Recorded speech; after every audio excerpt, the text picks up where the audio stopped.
আসসালামু আলাইকুম। ইউসুফ ভয়েস টিভিতে সবাইকে স্বাগতম। আশা করি আল্লাহর অশেষ রহমতে সবাই ভালো আছেন। আজকের ভিডিওতে আমরা জানব 40 দিন জামাতে নামাজ আদায় করার ফজিলত সম্পর্কে, তাই ভিডিওটি শেষ পর্যন্ত দেখতে থাকুন। নামাজ ইসলামের পঞ্চস্তম্ভের অন্যতম। ইমানের পরেই নামাজের অবস্থান। মুসলিম ও অন্য ধর্মাবলম্বীদের মধ্যে পার্থক্য তৈরি করে নামাজ। নামাজের হিসাব না দিয়ে কেউ কিয়ামতের দিন পার পাবে না। কিয়ামতের দিন নামাজের হিসাব নেওয়া হবে।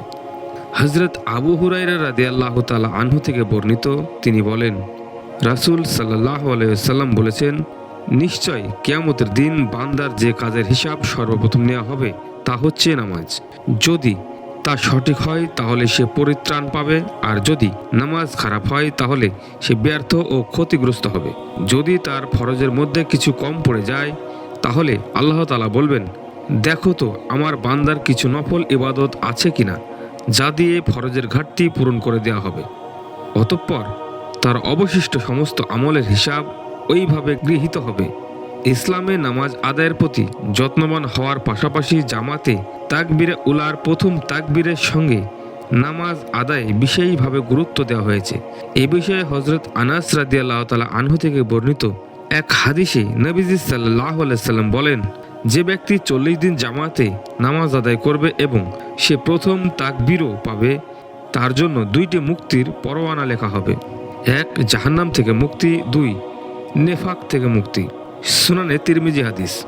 সুতরাং ইমামের তাকবীরে তাহরিমা বলার সঙ্গে সঙ্গে নামাজে শরীক হওয়ার চেষ্টা করতে হবে। কোনো আলেমের মতে সূরা ফাতিহা শেষ হওয়ার আগে জামাতে শরীক হতে পারলেও তাকবীর উলার সওয়াব অর্জন করা হবে। পূর্ববর্তী আকাবির আলেমরা জামাত ও তাকবীরে উলার সঙ্গে নামাজ আদায়কে বিশেষ গুরুত্ব দিতেন। বিখ্যাত তাবেঈ হযরত সাঈদ ইবনুল মুসাইয়িব রাহমাতুল্লাহ আলাইহি একই ধারে 50 বছর তাকবীরে উলার সঙ্গে নামাজ আদায় করেছেন। নামাজে অলসতার শাস্তি কি? নামাজ ঠিকভাবে আদায় করলে যেভাবে পরকালে আল্লাহর তাআলার শাস্তি থেকে মুক্তি ও জান্নাত লাভ ও বিভিন্ন পুরস্কারের কথা বলা হয়েছে, ঠিক তেমনি নামাজ আদায়ে অলসতা অথবা একেবারে আদায় না করলে কঠিন শাস্তির কথা এসেছে হাদিসে।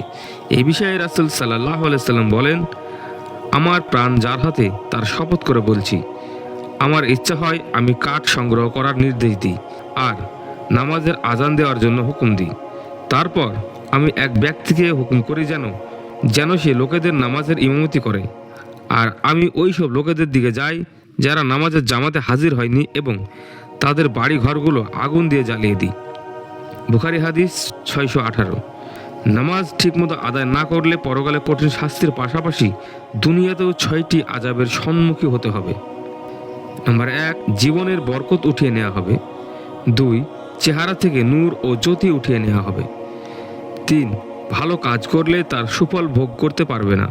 4, দোয়া করলে আল্লাহ কবুল করবে না। 5, আল্লাহ ও ফেরেশতা অসন্তুষ্ট থাকবে, ফলে মানসিক ও অস্থিরতা বিরাজ করবে। 6, ইসলামের শাস্তি ও প্রতিশ্রুতি থেকে বঞ্চিত হবে। তাই আসুন আমরা সঠিকভাবে সালাত আদায় করার চেষ্টা করি এবং আল্লাহ যেন আমাদের সবাইকে সঠিকভাবে সালাত আদায় করা এবং আল্লাহর দ্বীনের পথে চলার তৌফিক দান করেন। আমিন। সবাই ভালো থাকবেন এবং সুস্থ থাকবেন। আল্লাহ হাফেজ।